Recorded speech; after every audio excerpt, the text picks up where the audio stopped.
What's up, y'all? I'm live with Curtis King. Oops, I think I even sent the wrong, I think I sent the text to the wrong person. Yeah, that definitely was to the wrong person. How I got the wrong number on you? They were like, I don't think I'm supposed to be going live. Here, I'm gonna go live again.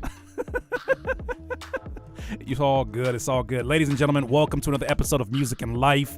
Once again, I am your host, Curtis King, and I'm here with a special guest, the homegirl, CoCo. CoCo. How you doing? CoCo Jenkins. You always get your tag right on point, too. Like, you don't... This is CoCo. CoCo's a multi-instrumentalist. I met CoCo first as a bass player for a band. And I was like, yo, who's this fire-ass bass player? And little did I know, years later, there would be an entire... We were just talking about it. An entire CoCo verse is what I'm going to call it. That she has established through working with other artists, through working in her group, through working as a producer, being a social content beast, and for you. I really like that you said we celebrate that she's here. I feel it because I don't know if that's intentional, but the clock behind you says 7:25, and that's my birthday. Stop. And I always celebrate if I see 7:25, like on the clock, it's my birthday. Okay, so you know you're in the right place then, is what you basically I know I'm me. right in the right place at the right time. 7:25. Good. Well, let me make sure I acknowledge the chat and folks that are in here right now. They'll be popping in more so as we're having this conversation. But shout out to Madden Gamer, shout out to Tank, Mont Dog, Just Jux. Shout out to my lurkers who ain't saying nothing, but I'm glad that you're here as well. Shout out to those who are listening back on the podcast. Yeah, CoCo, it's a pleasure to finally get you here. I know that you're always into something. Right. And especially being from the city that never sleeps. You're from where again? Vegas. I'm from Las Vegas, repping Vegas. That's 702, aka Southern Paiute Territory. Let's go. Come on now. And what do you think is like the first thing that comes to mind? Getting drunk. What happens in Vegas stays in Vegas. Right. All of that. and all that stuff that you mentioned, unfortunately, a lot of folks, the first thing that comes to mind, and I've been in cities where this has been the case, it's not always the music. So do you find it a challenge, or have you found it a challenge or to navigate in a city where people kind of come out there for their specific reasons, and little do they know there's like a really dope bubbling music scene out there, and not just one type of scene. It's all kind of different genres of music that are really doing their thing. Yo, Vegas is very diverse in general, and then when it comes to music, there's so many different like subgenres that exist out here in the Vegas subculture scene. So to answer your question, like, yeah, 1,000,000%, it's been hard to navigate that as an independent artist.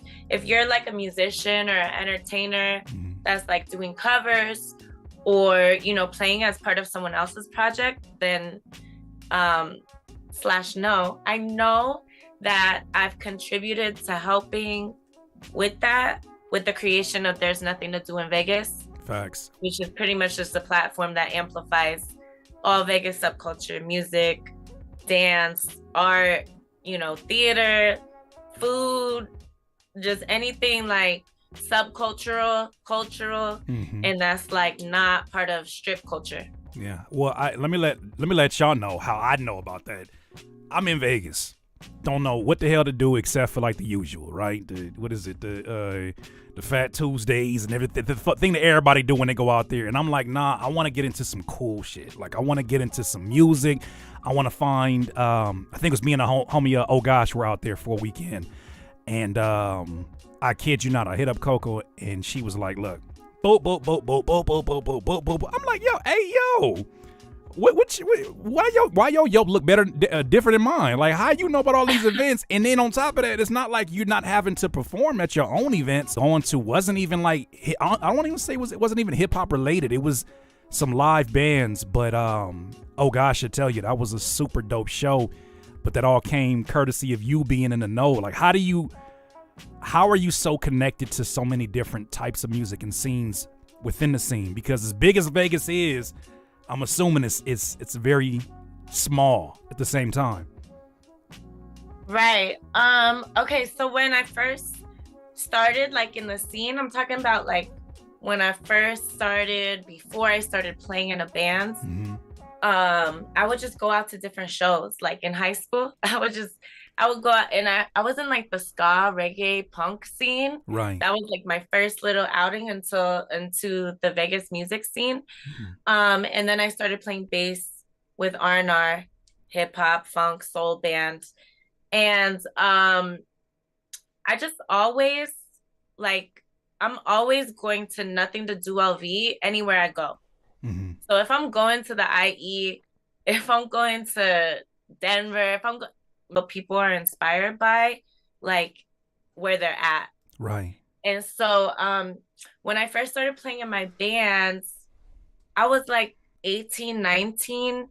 And then, you know, I turned 21, so I could finally like go out into the world, right? Yeah, and right. explore.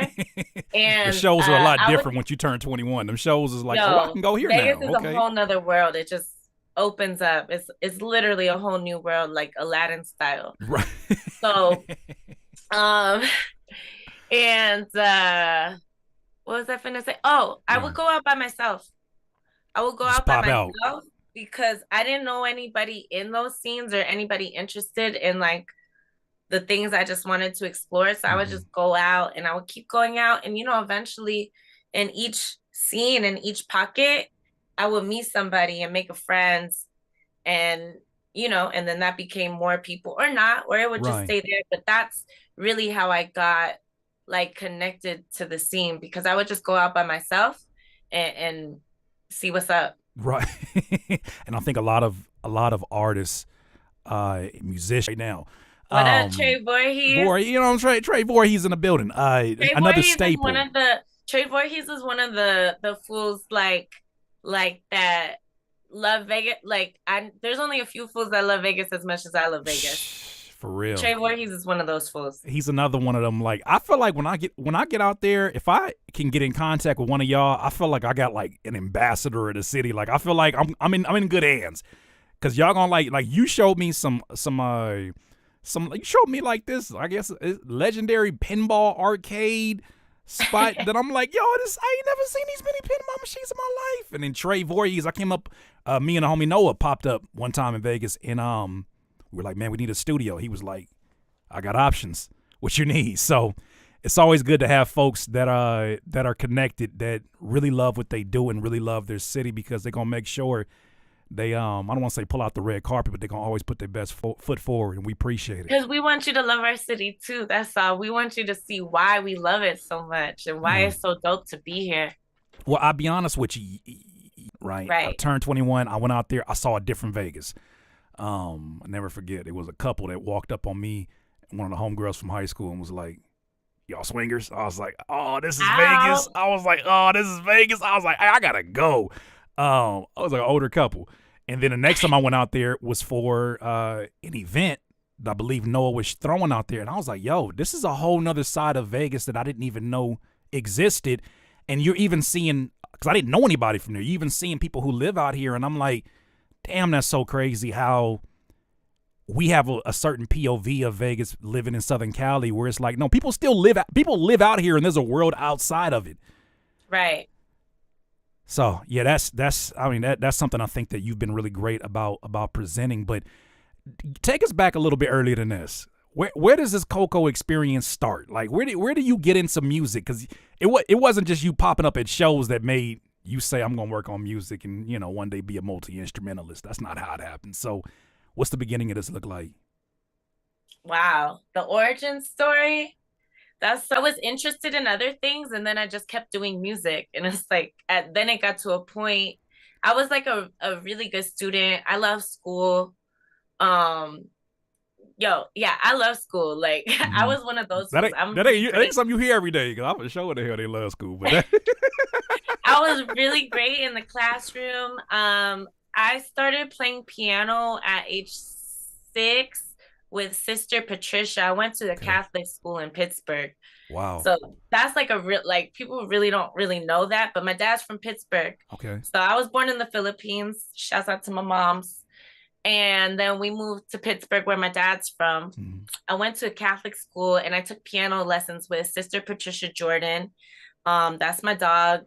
She had the nun shoes. It was a great Shout experience. out to I was so her. happy. She was just like so warm, and like I loved playing and learning piano. At 6, you said? Yeah, 6. Cause my So attention like span is 6, 6. 7. My attention span is. I know. Young ladies tend to mature faster than guys, but my attention.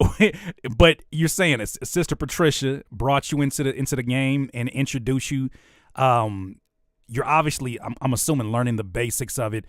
Was there ever a time where other music got incorporated, or were you just kind of just learning to lay the land with that? My dad is a jazz head, like in the way that I'm a hip hop head. Yeah. That's my dad with jazz. Fire. Like that's all he listened to. He don't want to hear nothing else really. And he knows all the players, all the instruments, all the collabs. He's been to all the shows. Mm-hmm. So that was like my other intro into music, like listening wise. Right. My self-guided journey actually started. My mom got me the TLC Crazy Sexy Cool tape. Come on, I almost wore my TLC shirt today too. That's crazy. And I was front to back, like press and play, rewinding, trying to get all of Left Eye's verses right. So it's like jazz, hip hop, piano, cello, and I started playing cello because I actually wanted to play bass, because I would hear the bass in like jazz that my dad listened to. So I really wanted to play bass, but I was told that bass wasn't for girls, and it's like I shouldn't worry about that instrument. Right. So I was 11 and I was great at school, so I listened, and I was like, fine, I'll just play the next biggest instrument. Mm-hmm. And that was the cello.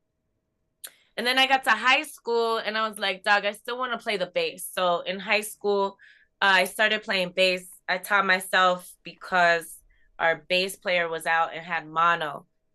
So I started playing upright first. Right. And then I joined the jazz bands, and then that's when I started playing electric. And then after high school, went to college, and I went to college for music. I went to college for music education. Mm-hmm. Shouts out to UNLV. And UNLV, and then thing to me that stood out, like I haven't seen many now that you point that out, but I've seen female bass players before, and what I've noticed is like certain folks own that instrument and certain folks are just on that instrument, right? And this is guys too. Like certain people are like, I just want to make sure I don't miss any of the keys, that I stay in tune with the band and all that good stuff. You owned your instrument. And I think that was something that was just like, I remember the first time you came out to Riverside with the band, and I'm watching you on bass, and I'm like, without trying to take the show, without trying to steal the show, like everybody's focus is on you, because you are a natural with it, and you can tell that you love your instrument. Were there like some people that you I don't want to say you modeled yourself after, but you looked at and you were like, yo, if I could ever play bass like that one day, that'll be crazy? When I was growing up, not necessarily, but I did start with I started out with Sublime bass lines, because we're out here on the West Coast, and Sublime, if you bass lines were like the first ones I would teach myself. Mm-hmm. And then I was really into Flea. Okay. And I was really into Charles Mingus. Charles Mingus. Okay, give me some. Do you remember some specific Sublime songs that you were replaying the bass on? Because I feel like I can kind of.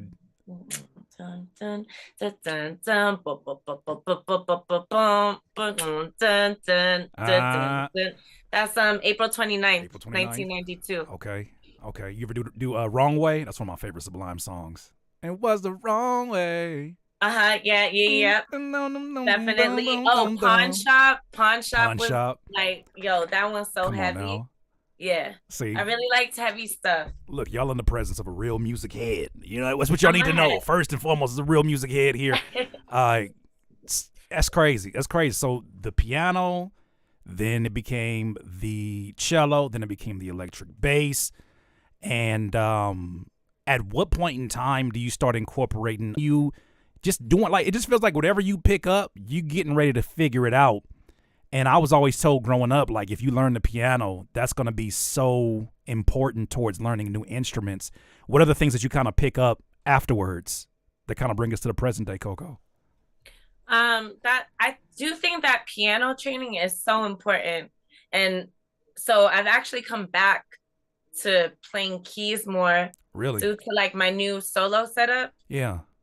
So I brought toys. Okay, come on now. Okay, so this is one of my loopers. It's the RC505. All right. This actually isn't the one that I use like that people have seen me use the most. Okay. I use the RC300, which is a foot looper. And so this is like you put this on a table and you tap, it's a tap looper. Yeah. And for folks that don't know what a looper is, it's like you play like, let's say you play like the drum line or like the drums or whatever. Mm-hmm. You could play your drums, record them, and then like save it. And now your drums are still going. And then on top of it, now you could add a bass. And then on top of it, now you could add like a keys melody. And then on top of that, then you could start singing. But you could do that all within like this looper. Yeah. And so, you know, I started first I started with my voice. Okay. I started with my voice, and then I started then with Amisa, with formerly known as Not the Lioness. Yeah, I know her as Not the Lioness, but yeah, it's taking some getting used to. But yeah, Amisa. Yeah, absolutely. I use the bass with this as well, and then I also use now my MIDI controller. So that's kind of where I'm like, oh, I've come back to playing keyboard. And I do think having that keyboard knowledge is like such a great foundation.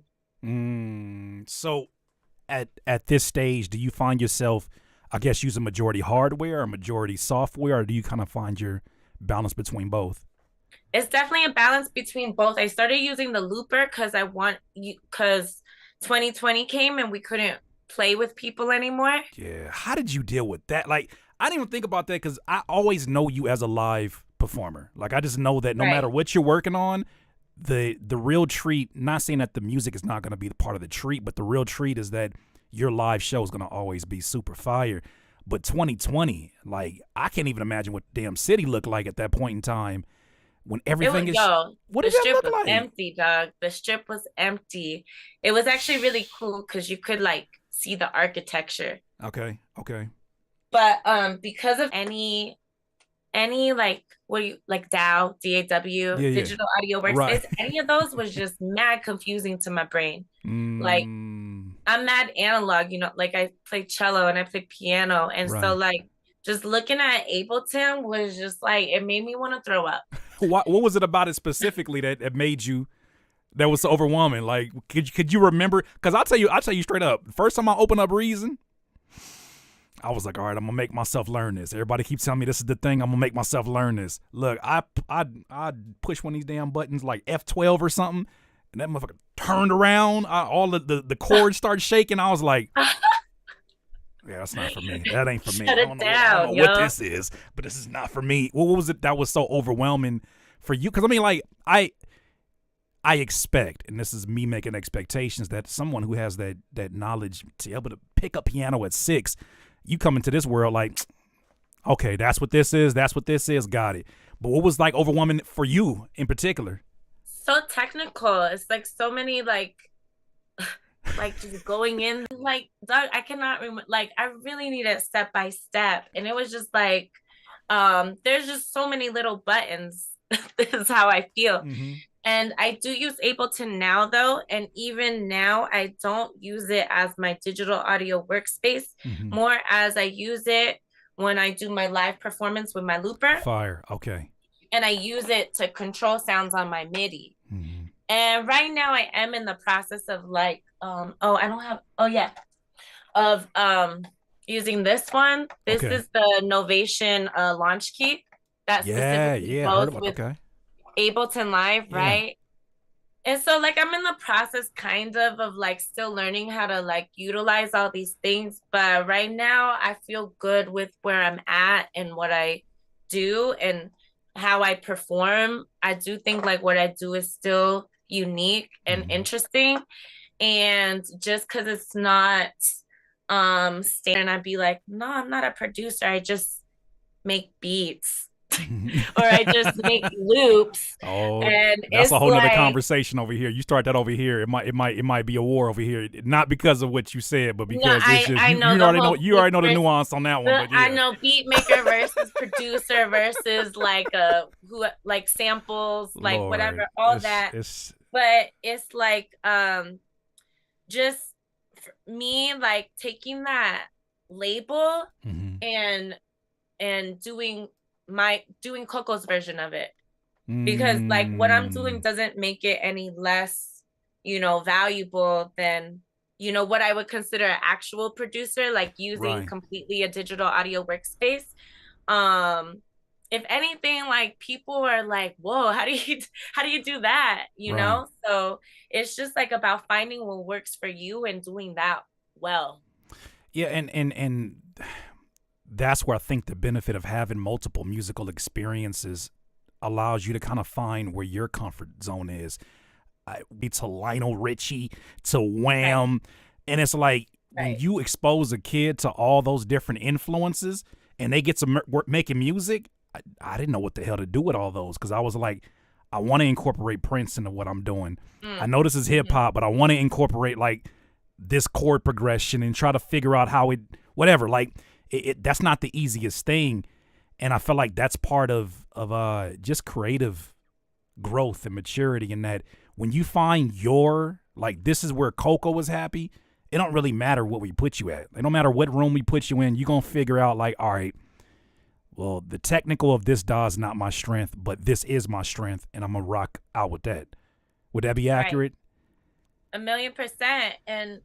And I'm like just really happy that I'm also like really open to learning now. Like Mm, I've just like opened myself up. Oh, speaking of which, what helped I feel like got me there is another program called Soundtrap. Have you heard of it? sound chap, Soundtrap. Soundtrap. You sent me a Yeah. link to that. That's the first. And about it when I was teaching my kids how to make beats, my students. Yeah. Okay, because like another backstory, I taught middle school orchestra for the last couple years. You don't get to just mention that. We Real gotta break. We quick. gotta break that down. But go ahead. I'm No, no, sorry. no. Just I just taught a couple middle schoolers orchestration and on a Thursday. And Don't mind me. so the last year I was there, I ran like this summer camp program where like we was making beats, really. Mm-hmm. We were making beats. We were just making music. We were doing hip hop, You know what I'm talking about? Yeah, yeah, Like yeah. making the beats, discussing the culture, but really like teaching kids about music, but through a lens of hip hop. That's dope that that's even available because I know for damn sure growing up they was like keep hip hop as far out the room as possible. They didn't know. They didn't know. Yeah. And but so I found this program and I'm like, oh, this is like an elementary school version. And like I said, Uh, I love school. So I feel like that really helps me. That little like just the learning curve. I'm using like something that's a little more simple, right. like a lot more simple. But I'm still like that's how I make Coco's Krispies. I use this program called Soundtrap, and Which just for context for those who don't know, that is her instrumental album, and we definitely got to talk about that. But you made that on this, what is it, sound, what is it one more time, sound trap. trap. Okay, Yeah, okay. So what is it, like it's an online based DAW it's or online based. okay. It's crazy. So like I can bring it up anywhere I am Mm-hmm. as long as there's internet. You can also collab easily with other folks using Soundtrap. Okay. It's kind of like a Google Doc, but for music. I had never heard of it. How the hell it? They be hitting me up with Reaper. They be hitting me up with all of these different DAWs that I'm like, I'm not gonna do any videos about those, fam. But Soundtrap is you left your flash drive at home, and you need somebody at home to upload it or send it to your email so they can send it to the DJ. You know what I'm saying? With something like that, that would be super dope because all you got to do is just pull that up and just have someone with a computer that can access it. That's super dope. I could even access it on my phone. See, yeah. I'm about to look into that. That's dope. So let's talk about the instrumental album. Because I know of all the homegirls that I have that are producers, I've seen like Lena Fornia. I've seen a few the homie Courtney in here. I don't know if she's in here today, but one of my members here, just her approach to an instrumental album, their approach to an instrumental album was something that was just like, look, I'm gonna tell so many different stories in one, and it's just super dope to get that perspective because I personally feel like guys approach instrumental albums, beat tapes, completely different. And it's not saying that anything is better. I just think it's different. Okay. But when I listened to what you were doing on CoCo's one more time, I'm sorry, it was jazz for a second. I hear some bossa nova for a second. I'm hearing all of these are being pulled together. How the hell does one create this? And first of all, how excited were you to finally put all those elements of what makes you into a body of work? Because this was your first one, right?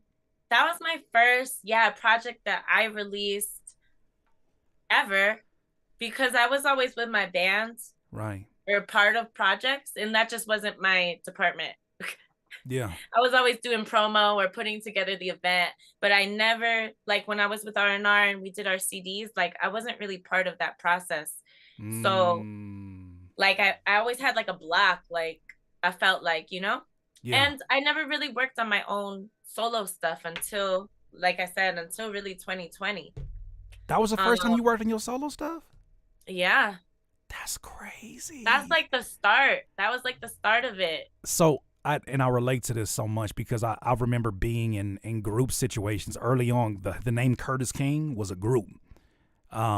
It was a group, and it was also, people don't even know this, it was a label as well.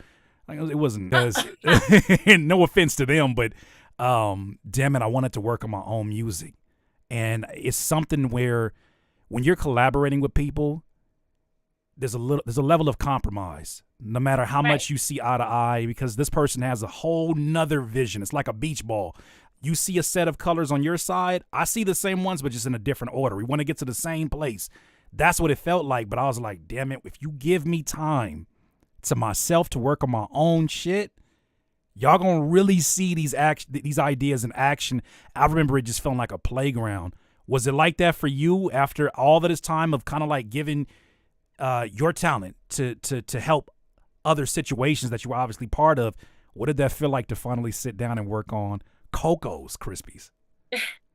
Like you said, it opened up a whole CoCo verse. It just felt really good to finally express, everything that's on my mind, heart, soul, spirit, to pull all of those inspirations and influences together, like you said.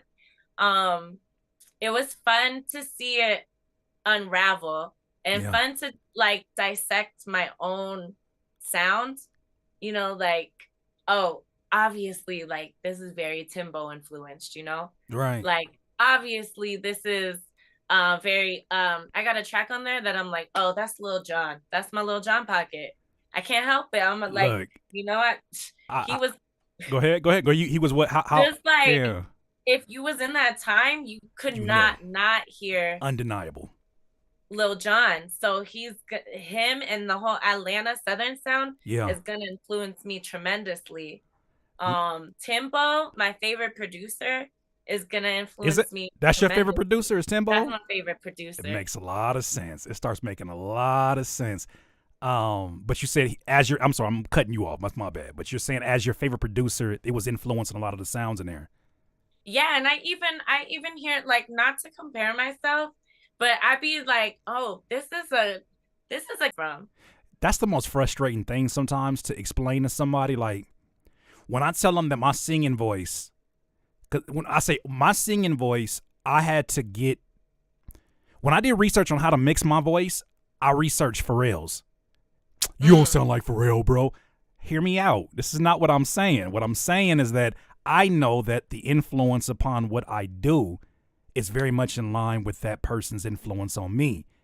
So when you say like that Kanye pocket, you know where that comes from. Like when I hear certain beats that I do, when I start getting real happy with the kicks, I'm like, that's Gold Digger Kanye.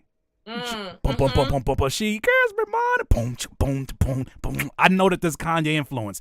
Or when I start spacing the drums out, I'm like, okay, what modern producer am I kind of pulling that from? And then it starts coming to me. This is like a collision of maybe Metro and this. But you know when you know, and you know where that influence comes from. So I think it's always interesting when other people don't necessarily get that and they think like, it don't sound like that to me.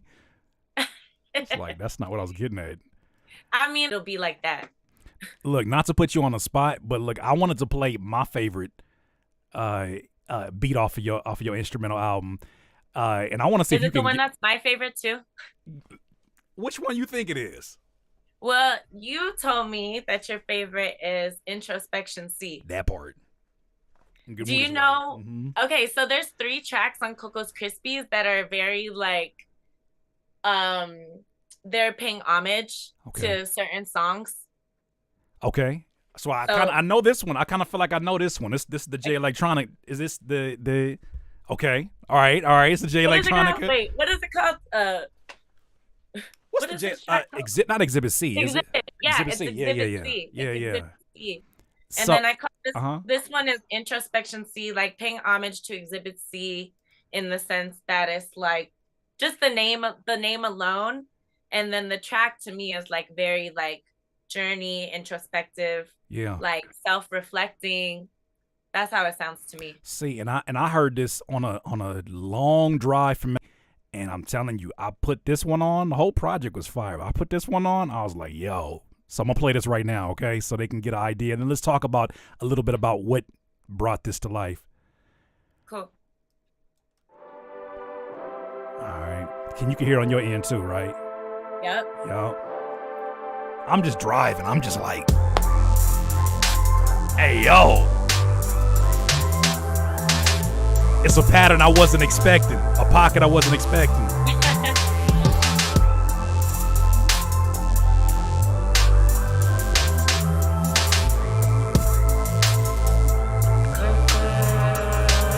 I go to tag. Hey.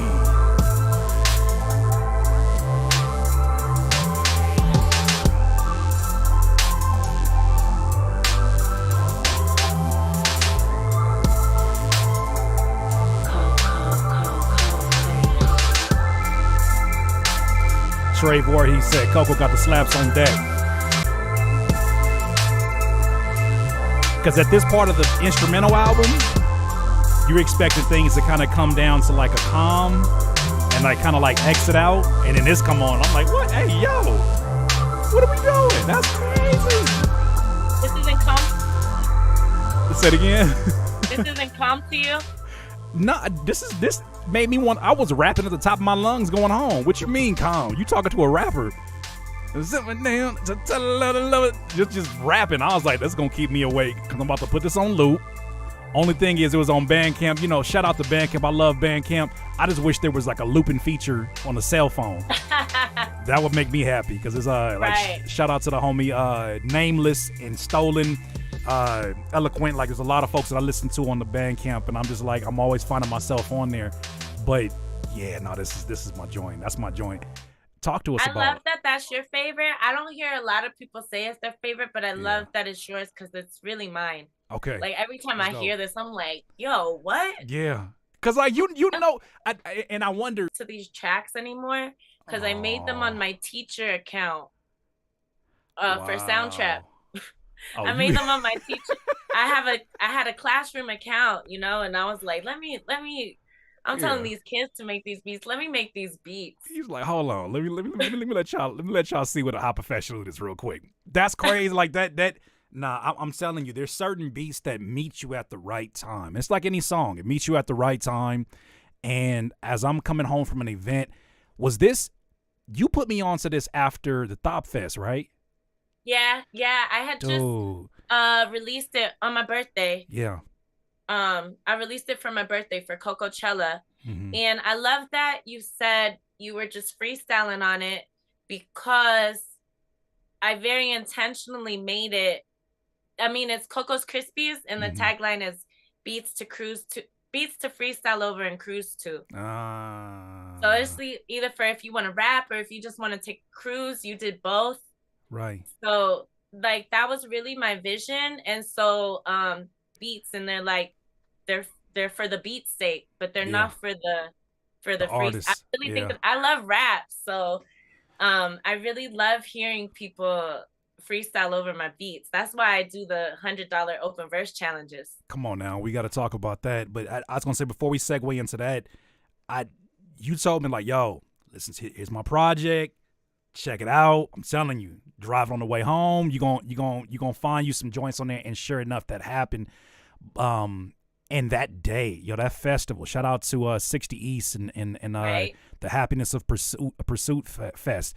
I left there feeling so inspired by just seeing like where independent hip hop is, especially here on the West Coast, and seeing how many different types of artists and different types of producers are now in the scene, because it wasn't a time where it was as diverse as it is, right? Like you got artists that are doing like some low key like drum and bass trap type stuff, and then you got you know what I'm saying? Like I'm looking at you going back to back with an artist, and then you in the group, and you're playing the cello at a hip hop event. Extra juice to really push on what we call here, instead of independent artists, we call them DIYers, and that's because that's what we do, right? We're gonna figure out how to take what we have, the same way you talked about with your looper, the same way you talked about with, all right, I don't really get this DAW, but I'm gonna get from it what I need and create this from it. We're DIYers, is what we do. But yeah, the music was like the cherry on top. Everything else that day, that was just like good suggestion. Wow. A1. That means a lot, Curtis King. And that reminds me that the year before, I went the year before. I actually tried to pull up to see Trey Voorhees, but they had him on at noon. They need him on a little later. Yeah. I get it. It'd be hella artists at the festival. I didn't make it for Trey, but I did make it, and Noah James was hosting the stage that year, whatever the stage name is called. The Common Ground stage, I believe, yeah. His performance really, like, I was so tired. It was first Friday the night before. I had performed the night before.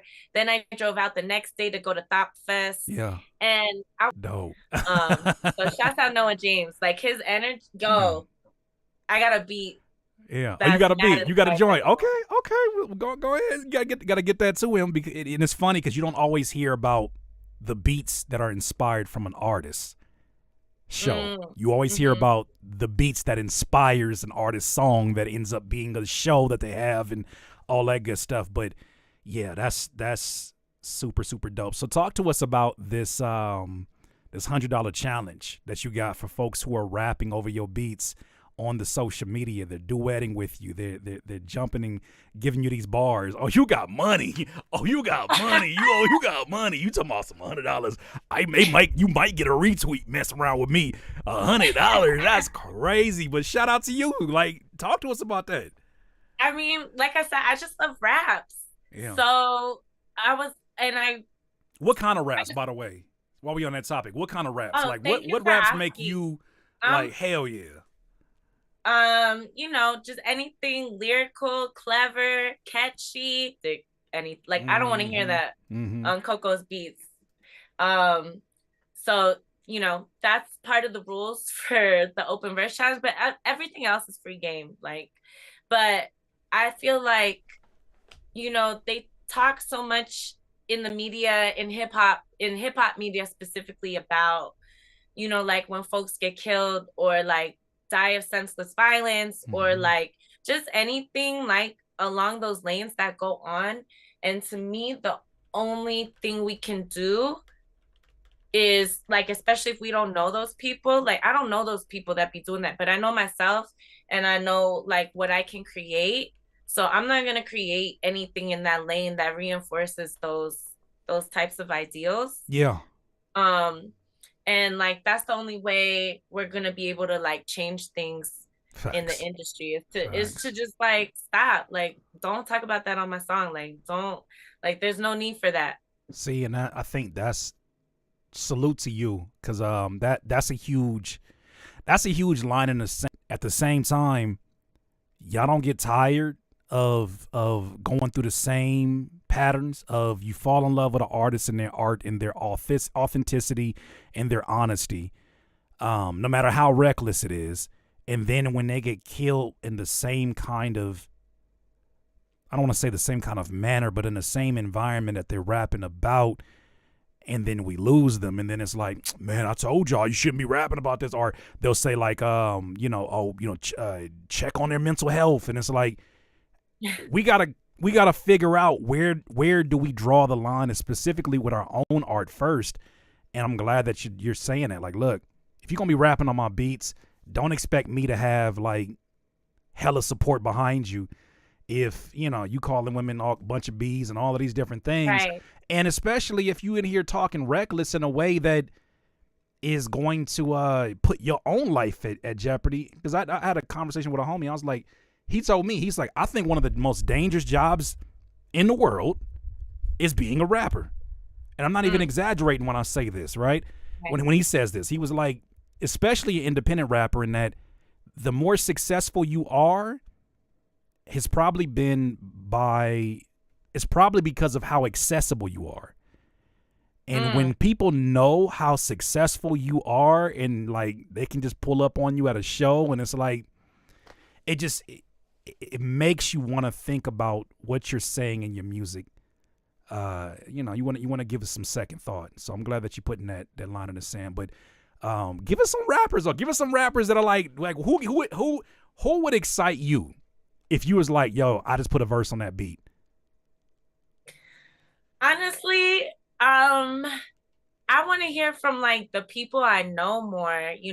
like that's what really excites me. I would love to hear a Curtis King verse on there. I'm gonna see if I can talk to him. Did I y'all don't know? know. He be. Look, I would love to hear a Verbs verse on there. Shout out Verbs. Shouts out to Verbs. Yo, if Trey Voorhees is still here, I would love to hear a Trey verse. Shout out Trey. Vel the Wonderverse would make me so high. I just met Beans the other day. Okay. Do you know Beans got bars? She's from New York. What excites me, honestly, is just the diversity of different styles. Mm-hmm. There's so many like styles and ways that people can come on my beats. So it's not really about like any specific artist. Yeah. The person that won the open verse challenge last time is like, I think with all respect, I think he would concur. He's not a rapper, but to me, he rapped the best. Mm-hmm. So it's like, it's whatever's coming out, the art is exciting. Well, and I'm sure there's some times where you as a producer, you sit down and you say, okay, I'm going to make this sound. And then you stumble across a preset, or you hit the keys a certain way, and you're like, that sound now is this sound. Yeah. So when you fall into one. that, like, especially, I always know you as being like a free spirit. I've never actually seen you in your creative zone, which I think will be super dope, because I just having general conversations, I can tell like you kind of go with the flow of things. And so I imagine in the creative process, that has got to be something dope to work with, because a lot of people are just like, if it's not this way, if it's not in this BPM range, and I can't work with them people. That sounds, restricting. Right. Yeah, they for sure can't stand working with me, because I'd be like, all right, I'm out of here. I can't do this. You got to let the music be what the music is. But so are you hosting those challenges just on Instagram, or are you doing TikTok as well? They're on TikTok. I'm taking, actually, I used it to launch my TikTok because I didn't really have a TikTok before. So I was like, let me do this. That's going to be the first thing I post on TikTok. Okay. And yeah, it did cool. It did cool in the sense of like some of the certain different people that reached out, you know, Right. some of the certain different people that took notice and caught a buzz. And the next one I do, I'm gonna launch it. I'll just say tomorrow. Should I say tomorrow? Let's do it tomorrow. By Friday. I'm By gonna launch. Friday, I was okay. supposed to have it ready today, but Doug, I had a performance yesterday. I Where'd you was, perform at yesterday? I look, I'm all over the place. I sing backup vocals in a reggae band. Yeah, I knew that's What? why I was like, I'm all over the place. But I started in 2020. I feel like I started singing too. Like I never really was on the mic before. Yeah. Because of that narrative, I wrote to myself, oh, I play bass, I play cello, I'm in the back. I don't really need to be. I didn't think I could sing. You know, it's like Yeah. all these stories I told myself, oh yeah, you can't sing. You don't need to sing. Like you don't need to. And then, 2020 came and it's like, Doc, shut up. Yeah. Like, do what you want. What? Like, just do what you want. Express share what you want to share, Right. and work on it. Because anything, like, I thought I couldn't sing, and I've really been working really hard since 2020 to improve my voice. Mm-hmm. And hearing the difference is so exciting. That's dope. But you're not ever gonna get better if you don't start, Do or you don't just try it.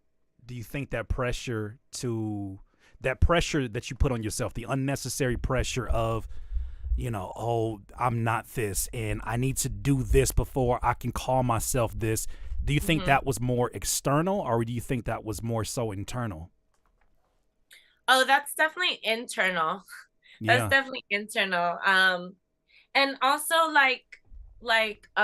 also with respect though too. It's like a thing about respecting the craft. Like I don't want to call myself the thing until I feel like, oh yeah, that's it. I'm there. Like I still wouldn't consider myself a singer. I have been singing and I've been working on it, and I acknowledge the progress. But to me, CoCo personally, like I wouldn't call myself a singer. It's like the same way that I've been spinning music, playing music. I wouldn't call myself a DJ yet. And I think that's probably also, and correct me if I'm wrong, because I feel the same thing for myself in that I know so many dope DJs. We know too many people who do that. Yeah. So if I pop up on them and I'm like a hip hop, like, if you love hip hop, if you really respect and love these things, like I be rapping, but I'm not a rapper. Oh my gosh. I be with Amisa. She's a rapper. Amisa's a rapper, and I'm gonna get her on here eventually as well. But and I first met her years ago, like when she was just getting started in the Pomona scene, and I was like, yo, like she just had that aggression and the lyricism and the unapologetic nature of it, and I was like, yo, if this is a sign of the future, we are in good hands, especially as artists from the IE. So salute to her. How did y'all come together to create the group that you have? I found her on the internet rapping. So you found her on the internet. It wasn't that you found her on the internet. No, I was watching the Cypher Effect. Wow. Shout out to Cypher Effect. So for those who don't know. I was watching the one. It was the lineup. All right. The lineup was Vel. Yup. Limes. Gavlin. Shout out Gavlin. Yeah. Amisa, formerly known as Nat the Lioness. And I want to. Was Germ Free on there? I want to say Germ Free was on there, but I'm not sure. And was there something about, because I had my experience. I want to know, what was it that stood out to you that you were like, I have to work with her? First of all, she's now she would say an indigenous copper colored queen, but at the time she was Black queen. Absolutely. She had her hair wrapped up. Her skin was just glowing, and she was flowing. Right. she came out like, this is the phenomenon. Like, dog, what? Yeah. What did you just say? It's that unapologetic. It's that, I'm telling you, it's that popping up and being like, I don't care what y'all talking about and what y'all think I should be. Here's who I am. Deal with it. And it's just like, her whole thing resonated with me. And I was like, who is that? Who is she? I want to work with her. And so through the network, she was like she was a person away. We both did Warped Tour on separate years. Okay. But the homie that ran the hip hop stage, shouts out to Fritz, he kind of like connected us. And one time I went out to LA to see with my boy Olmeca, who is of Acid Rain, which is of Project Blowed. And he also helped co-produce the Moon Raw EP. But I went out with my boy Olmeca to LA. We was in Leimert Park chilling.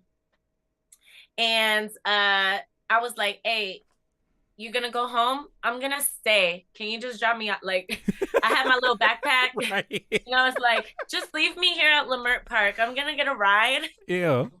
And I you crazy? Are you crazy? You about to get... No. What? I will travel for music. This is like early 20s CoCo on my like, that's where's wild. the music? I'm gonna go. Yeah, yeah. So I hit up my boy L from Buye Pongo.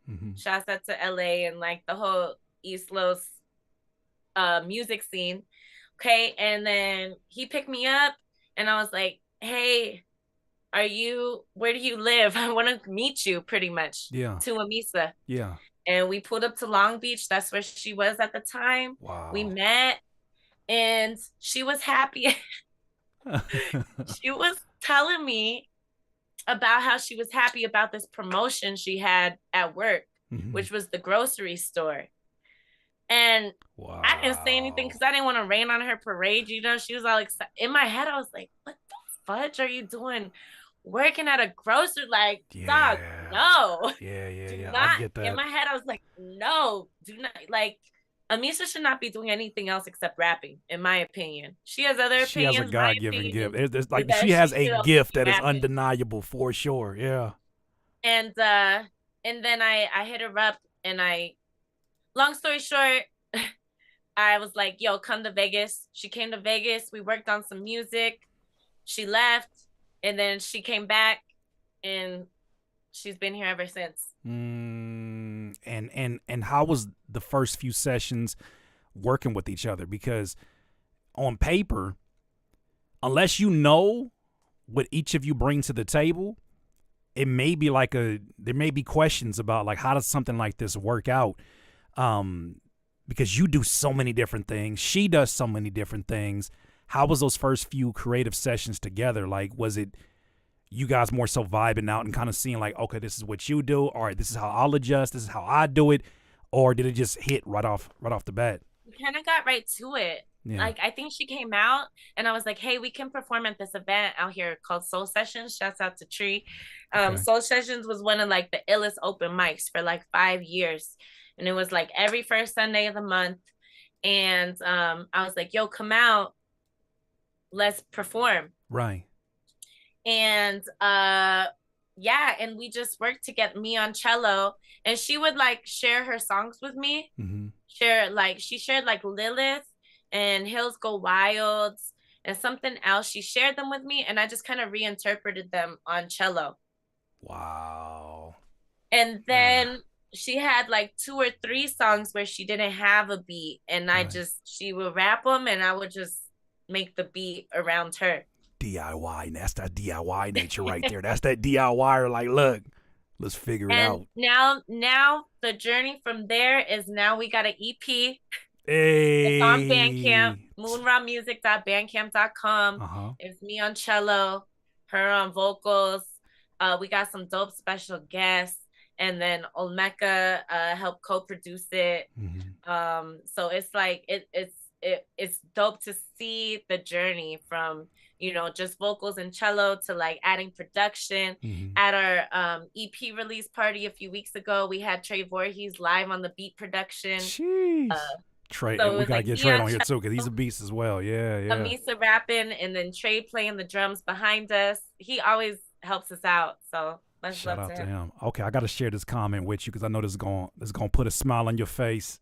The homie Tupac came in here and he said, yo, let CoCo know I'm teaching my daughter production and having her see CoCo do her thing is a big inspiration to all young girls. I appreciate you. Come on now. Come on now. All you did was get on here and just, you know what I'm saying? You just talking about your story. That's it. That's it. But no, all jokes aside, to Papa, you know, I appreciate you sharing that and even sharing the platform for that inspiration. But that's why I wanted to do this month. And it's not gonna just be this month. Like I want it to be very, whenever I make a decision like, yo, I told you at the Thought Fest, I say, I look at y'all as superheroes in this environment because of how much more y'all have to do just to be heard by your peers. How much more like talented and how many, like you're doing things that I'm like, when you talk about the process of doing this looping, put me in that situation and make me do it live. I'm finna expose myself. They're like, can he even catch a beat? Like, does he even know how to stay on beat? Put me in that situation. I'm fumbling the bag. But y'all are superheroes, and I salute y'all so much.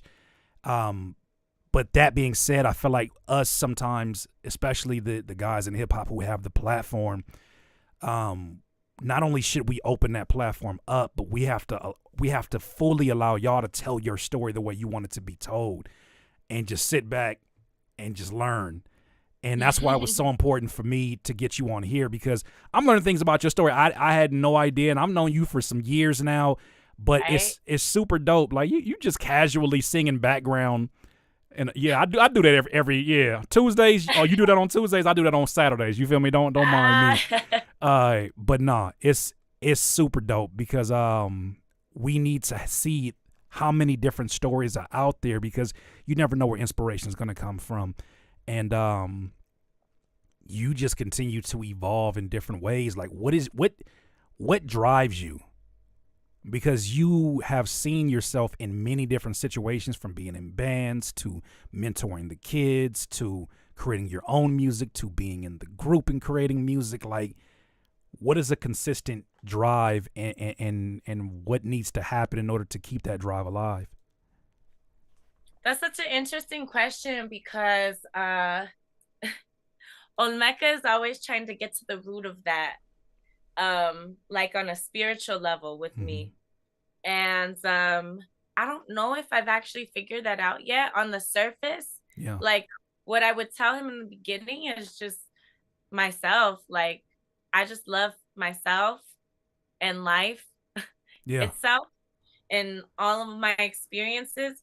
And by myself, I really mean all of my experiences and all of the people in my life, like just through my vessel, you know, like pushed out. And he was like, yeah, but he just was like, that doesn't mean, like, what really is the reason that you do what you do, because if not, everybody would be doing that type thing. That part. I really don't know. I just, like, for me, it's like a why not? It's all available. Like, if that's what you want to do, like, do it, because the space is infinite. You know what I mean? Well, I guess a better question that I'm getting at is there, because I was talking to the homegirl Sarah, the instrumentalist, someone else that does amazing work, super dope female producer in general, I should say. But she just released of course, she just released a project recently, and she came on here to talk about the project, the process, and also what she needs to do to be in that zone. And one of the things she talks about is the importance of meditation, the importance of, like, really taking self-love seriously, and having your times where it's like, I don't need to wear the producer hat today. I just gotta be me.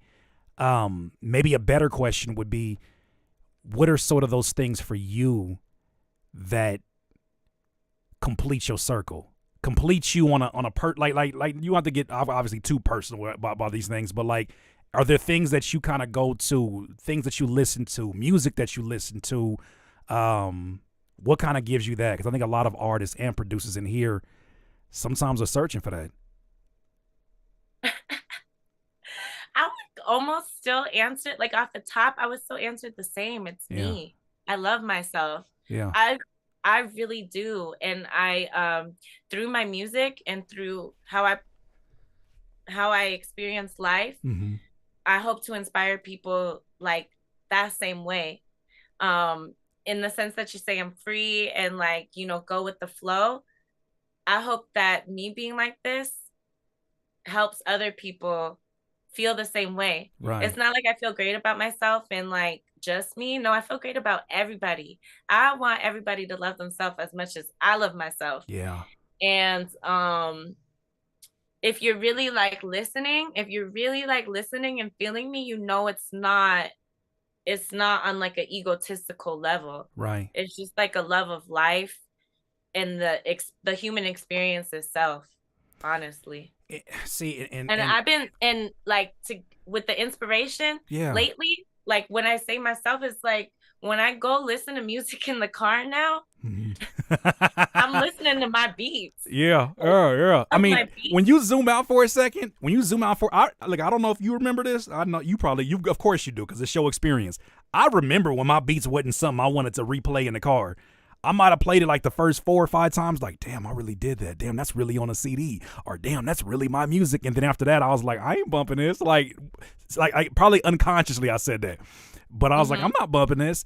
But when you get to a place where it's like, yo, I really fuck with my music. Yeah. Yo. That's not easy for some, you know what I'm saying? And it takes a long time for us to get there to where it's like, am I rocking with this because I'm just the most proud of this moment? Or because, like, if I didn't know myself, I'd be a fan of myself?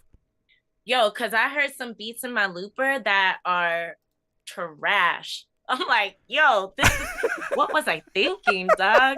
And I go back and I don't listen to them because, like you said, it's like, they're not that good. So then when you get that music that really hits, that you really feel, that's really reflecting, you know, part of yourself, and it feels good and other people are feeling it too. Yeah. That part. Let's go. You can't do nothing about. Well, I mean, and we know in this space, especially because of how highly competitive hip hop is in general. I'm sure that you've come in contact with everybody that I hear that talks about you has nothing but like glowing reviews. Like there's nothing but love. And I've never heard anybody say it. To me, it reminds me of, you talked about them earlier, of the homie Verbs.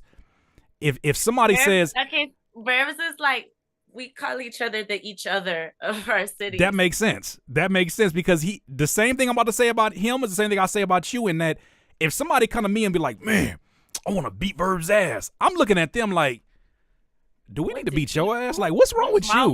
What's wrong with you? No, it ain't Verbs. Verbs ain't do nothing to you. It's certain people that not that you could never do anything wrong, but your energy is one that's like, you genuinely want to see people win, and there's no malicious intent to what you're doing, and your track record has shown that over and over and over again. So my question to you, how do you deal with any of that negativity that enters your space, whether it's online, whether it's sometimes maybe even at a show where it's like, oh, you're good for, I'm just making stuff up, you're good for a female bass player, or you would be better if you did this, da-da-da-da. I ask this question because I know my mom deals with that whenever she's done like ministry. She will be in certain places, and then somebody who's the older pastor is like, well, you shouldn't talk about da-da-da-da. And it always gives me perspective in which I want to ask. And so how do you deal with any of that stuff that kind of falls into your radar? The short answer is I don't. Okay. I don't entertain, acknowledge. And the long answer is, yeah, I have heard those things. I have heard, oh, you're better than I thought, or I didn't know girls could, or, those kinds of comments. Right. But also I feel like, I don't know if it's the older I've gotten or how I present myself or the spaces I be in, like fools aren't really on that as much anymore, fortunately. Like they might say something, but it's more like in awe as opposed to like, oh, I didn't think you could. Right. And I'm sure I have dealt with, I'm sure that I felt those negative emotions, but at this point it's all like, I dealt with it. They went down the river. It's like 1%, 2% out of all my other interactions. You're not the majority at all. The people who acting like that. I'm grateful for that. And who knows, like what will come with putting myself out there more. But I'm ready in the sense that like it really doesn't phase me.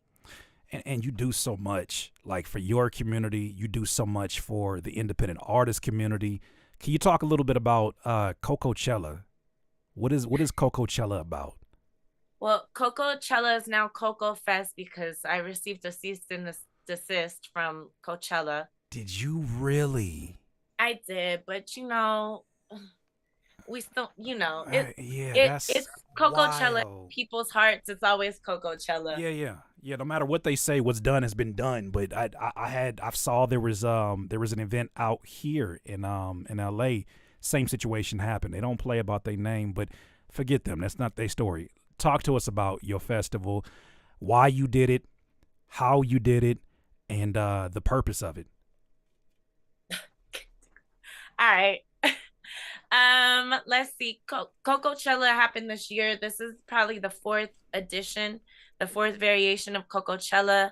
I believe the first one was in like 2015 or something. Mm-hmm.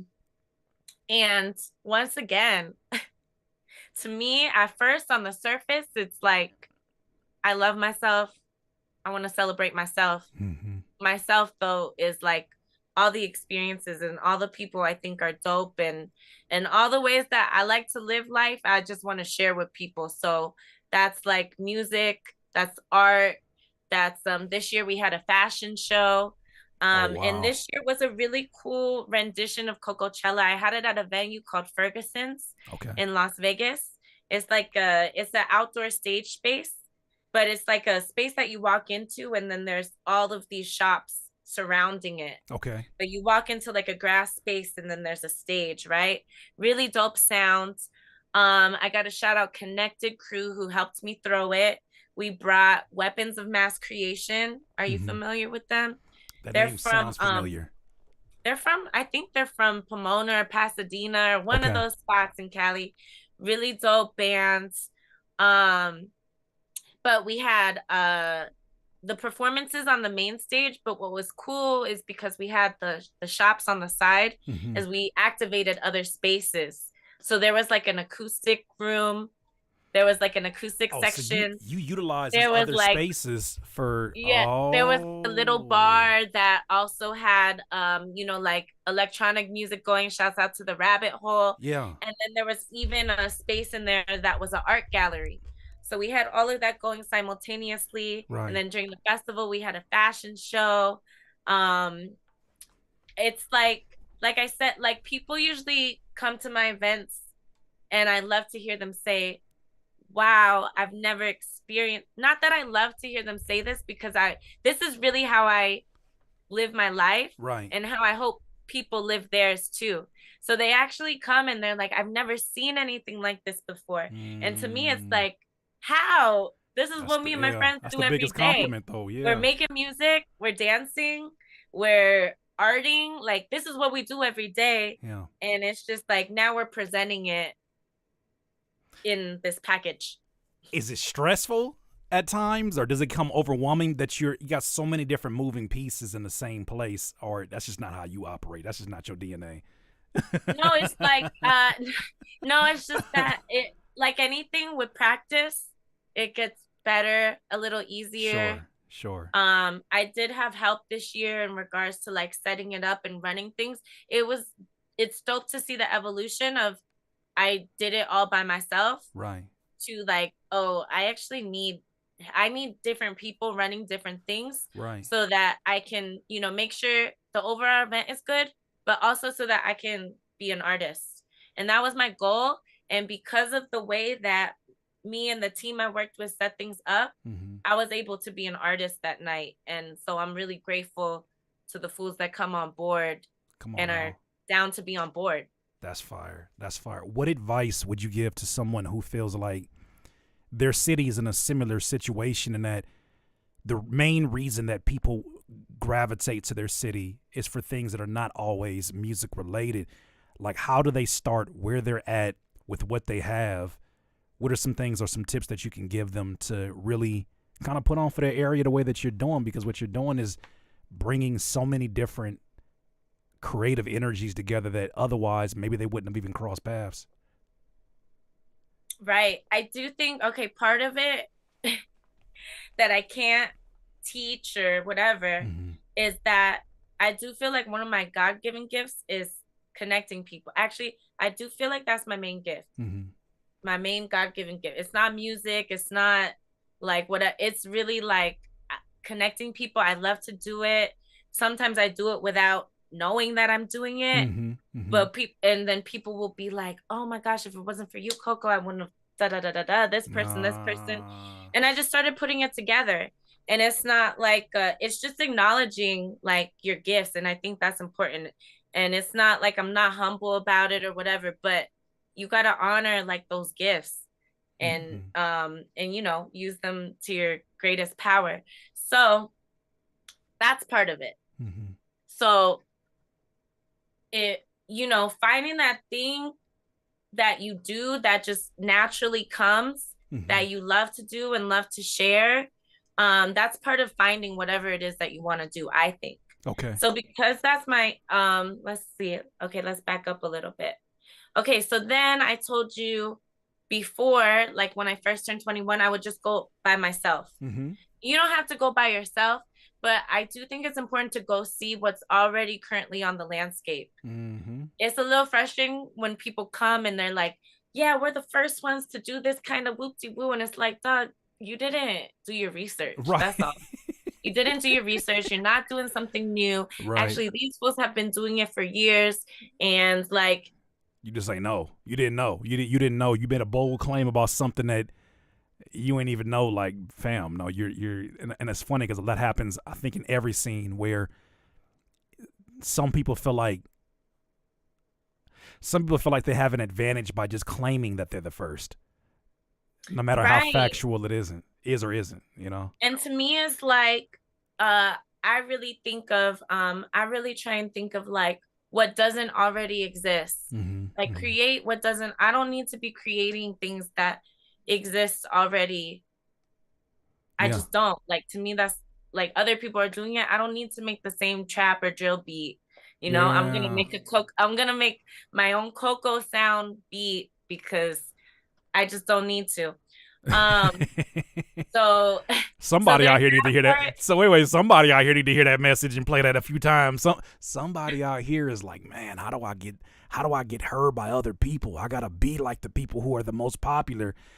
To me, that comes back down to that question that I think that now I understand why you answered it the way you did. When you love yourself, and we're in a society where to say that sometimes the immediate thing comes to mind is like, oh, you're being self-centered or you're obsessed with yourself or like it's some kind of vanity involved. But it's like, I'm even understanding to a certain degree, and I didn't even acknowledge that as love for self. But when I say certain things like, oh, if you bring this person in the room, or if I get a call that's like, yo, so-and-so wants to work with you, and it's a big ass name, and I'm like, if it doesn't align with the plan that I have set for myself, it's a no. And not even is it a no, it's a hell no. We're not even going to entertain it because I know how much of a waste of a time that's going to be, not just for my time, but for their time, because they're obviously looking for somebody who is flexible and wants to build up their empire.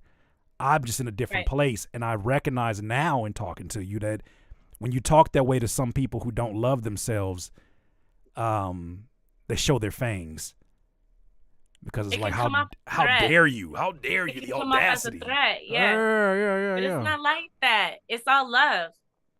Yeah, the basis of it is love, for sure. Yeah. That's dope. So talk to us about some things that are coming up. I know you just dropped the EP. I'm sure that you're going to be performing because you always performing. You were just a touring, no matter what day it is, you're always a touring artist. I just need people to know that. Like, you're a touring. I'm looking up one time on the IG and you're like, what's good, Atlanta? I'm like, yo, I just saw you. And you wouldn't even mention it, but you like, yo, what's up, Atlanta? I'm out here at this campsite festival. Like, yeah, shouts out ATL Camp and Trip. How was that, by the way? Atlanta peoples. I just love Atlanta. I knew since I was a kid that I loved Atlanta. Mm-hmm. But wait, real quick, I just want to go back to the last thing because I never really answered. For people to like if they see their scene or whatever, the last little bit I want to share is just like, okay, if you don't see the thing it is that you want to be part of, start creating it. Yeah. That's it. Yeah. And it doesn't have to be a certain way. It could start at the house. It could start at the crib. It could start, like in a lot. It just start. You just gotta do it. And then it'll start building itself, because you'll start attracting the people that want to vibe in the same way. So I would say to anyone that is looking to build their city, first look to see if what you're looking for already exists. See if you could help them out. And if not, if it doesn't align with you, then create your own thing. Bars. There you go. So there we got our clip right there. That's a clip right there. I got to get absolutely put out there for people to get that information, because I think a lot of folks are in that same position in which it's like, yo, that's my answer to every question about, man, what do I do? I'm from a small town. I'm from a town that doesn't really respect hip hop. I'm from a town that there's not a whole lot of stuff going on. And it's like, if you feel that pressure, you got to do something with it. And more than likely, the thing that you're looking for is a thing that you are meant to create. But it's not there. It hasn't happened yet because you haven't created it yet. So right, gotta make do. Yeah. So what's up next for you? Like, I know this instrumental album ain't no one and done. I know you got some more stuff coming. I know you got the EP. Curtis, you gotta hear all my new beats. I'm trying to hear the new beats. Look. Not only am I trying to hear the new beats, like, you know what I'm saying? I'm trying to look. I ain't get no invitation, no, you know what I'm saying? No projects with Amisa. Like, I ain't, you know what I'm saying? Like, you feel me? I want to rap too. I like rapping too. I'm just playing. No, but let us know. I'm trying to hear, like, because if this is the first thing out the gate. And what I really respect about this being your first instrumental project, like, you're still promoting this. You said it came out on your birthday, right? July. Yeah. July 25th, right? That's my birthday. Of 2022. And you still pushing this, like, so. I mean, I think people, they forget that nobody knows who you are. At this point, you know who I am, these people here, and I really appreciate it. But at this point, like, on a global level, Fools is not known. So that project is still a very new project in, like, the spectrum of music and people hearing it. And I needed to go beyond, when I'm playing it in the car with my friends. Yeah. So, I just keep that in mind, that it's not old. It's not old music in the eyes of the world. To me, like I said, I got thought, oh my gosh. You got some bangers? I got some bangers. Okay. And now I'm getting into that space of, like, how approaching these beats and what I do with them and what songs go on the Crispies and what songs are mine, because some of these is really hot and I want to keep them for myself. Yeah. But it's like all of these questions that I'm sure you've gone through as a producer yourself. I'm going through it right now. Like, every Tuesday and Thursday here on this channel, I do live streams where I'm either making beats or I got another series where I make a song and a beat in 3 hours, and I force myself, like, put the time on and let whatever happens capture that lightning in the bottle. There is no such thing as a bad day. You go in and you pour all of that creative energy out, and then what comes out is going to come out. And I've been putting myself to that pressure every week, but because of it, it's now speeding my process up. And just, like, I have more options. Like, as we're getting ready to go on this tour, the Happiness of Pursuit tour, the homie 60 East, the Ponchos and Noah James, like, I'm having to, like, look at my set list in a whole nother way where it's like, now that's what Curtis King would have performed. You just gonna ignore these other songs as if there's nothing here? Like, this is the same energy that drives. So, when you have those options and you're kind of just creating, I don't want to say into a vacuum, but you're creating and just kind of putting them into a folder, you have more things that you can do. So I get that 1,000%. But I gotta hear this new music. What you on now? Like, what's the energy? 'Cause I know you described one of the beats that you just recently worked on. Like, what's the energy now for the music you're doing? Dang, the last thing one of my last favorite tracks I made is called Beautiful View. Mm-hmm. And I'd be like me and like who I call the friends, we be on our, like spiritual meditation, nature, Mm-hmm. but also turn up type. Yeah. And Uh-huh. so yeah, I made this beat that I feel like, could bring you into a heart space, but also it hits. Like if you ever listen to those binaural beats at night or whatever, some of those like meditation things, sometimes they're cool, but if they have like a little bump under them, do you see? I thought about this. Look, I thought about this concept. I want to ask you this because I listen to binaural beats and I'm like, I know the big thing with it is the frequency that it's in and also what the bass is doing in terms of how your brain interprets it, right? And I always am concerned about, damn, if I change any of the elements, does it make it less effective for somebody who listens to this and wants to be in a certain space? The thing is that, like, for me, it's like, one, you never know till you try. That part. And two, it's like that thing of like labels and like things that have to be a certain way. Mm-hmm. Like for me, getting into a meditative space as it like bumps, that sounds dope. That like, does, right? I'm if I'm like blazing and it's like knocking and then like that's my meditation. That's dope. It's not necessarily like just sitting still and like sometimes my meditation is like rocking, So because these binaural beats, they'll hit you with one chord progression for 6 hours and it's just like right. It's like, hey, yo, fam, there's gotta be more chord progressions than this. right. I feel like, stuff like that is like, just like exploring other kinds of music. Like there's this night I go out to in Vegas. It's a goth night. Mm-hmm. It's a goth night. You all over the place. That's crazy. That's at goth night, they play like industrial. They play hard techno. They play dark wave. And I be feeling it. But then also I'd be like, man, this would sound so much better if it just had like a bounce. So like one day I came home after goth night and I made a beat called Goth Night. Mm-hmm. But it feels a little different. It has a little more soul, Some goth bounce. That's the genre I did not think I was going to hear today. Goth bounce. It sounds intriguing. Goth bounce. All right, for sure. I think if you hear it, you'll be like, oh, okay, I get it. I get it. Yeah. That's dope. So I've been working on my beats and trying to figure out like what to do with them pretty much. Okay. But I did just drop the project with Amisa, the Moon Raw Music EP, the Lost and Found Suite. Yes. And then what I'm really gonna be and then I'm gonna have a track come out soon. That's a collab with my dude. His name is Red, really dope MC. Mm-hmm. And it's a song called Grateful for My Story.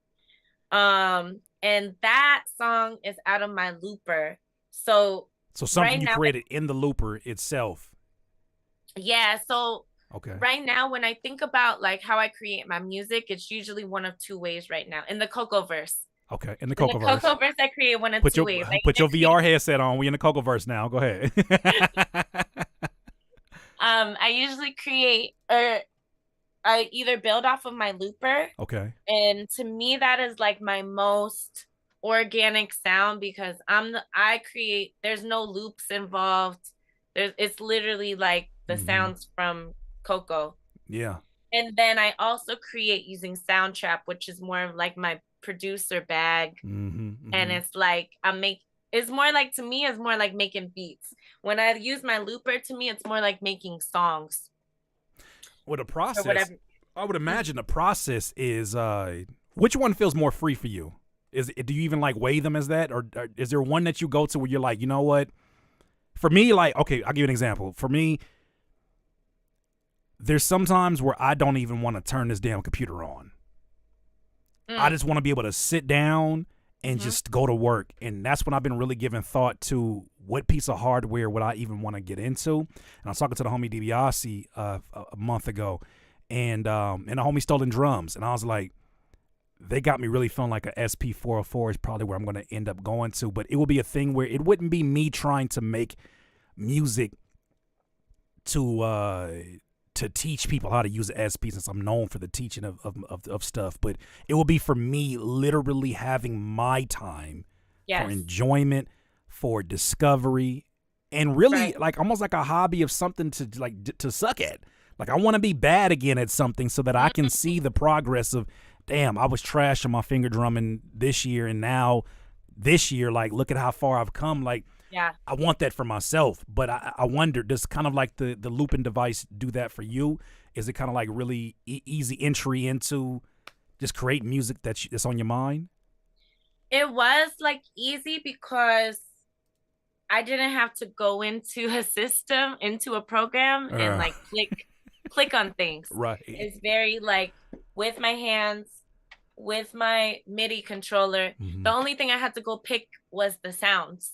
And that's like, that's simple. I had to, and then like adjust them a little bit. But even my CoCo songs, they use Ableton stock sounds. And I just so you're taking the presets and you're incorporating those in. So you're pulling the presets from Ableton, utilizing the MIDI, and then what's being recorded is actually on the looping. Is that how the chain kind of works? Okay. Exactly. So it's like I'm creating the loop myself. Okay. Instead of having the DAW kind of host all these things. Oh. Right, exactly. So, and then when I go to use Soundtrap, it is free in the way that I love using Soundtrap for like the drums, for getting drum loops. I love getting drum loops because my drumming be the same pattern. Yeah, me too. Wait. I know my excuse. Hold on. I know my excuse. I have never been in a band before. I have never I know my excuse. I just be having the same feel. No, hell no, miss. I didn't got piano lessons, you know what I'm saying? Sister Patricia, six.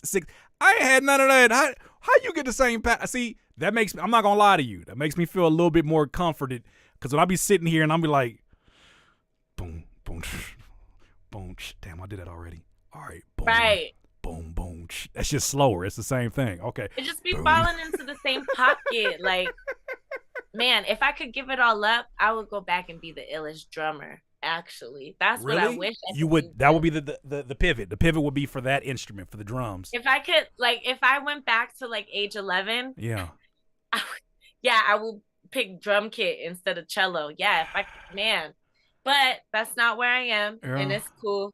It's just like, I don't know, my drum patterns, they just be falling into the same pocket, and when I hear loops, it's like, oh, I would have never approached it that way, but that's so ill.